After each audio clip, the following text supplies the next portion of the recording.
खबर शामिल करते हैं मर्दान से, जहां ABC न्यूज के ब्यूरो चीफ अखमनजादा सैयद रहमान की रिपोर्ट के मुताबिक JUI ने महंगाई, बिजली लोड शेडिंग और बदअमनी के खिलाफ प्रेस क्लब के सामने एहतजाजी रैली निकाली और जलसा मुनक्किद किया।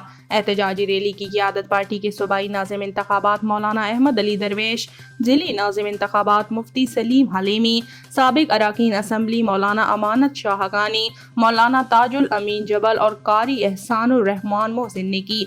इस मौके पर रैली के शुरा से खिताब करते हुए मुकर्रिरीन ने कहा कि सूबा की क़यादत की हिदायत पर ज़िला मर्दान में JUI रोज धमाकों, टारगेट किलिंग, महंगाई और बिजली लोड शेडिंग के खिलाफ मैदान में निकली है। उन्होंने कहा कि JUI पहले भी ऑपरेशन के खिलाफ थी और अब किसी भी ऑपरेशन के हक में नहीं। हम मुज़ाकरात के जरिए मसाइल का हल चाहते हैं। बंदूक से मसाइल हल नहीं होते, बल्कि तमाम मसाइल का हल टेबल टॉक में है। मुकर्रिरीन ने जलाला धमाका की मजम्मत करते हुए मरकजी और सूबाई हुकूमत से जाँ बहक अफराद और जख्मियों को मुआवजा देने का मुतालबा किया।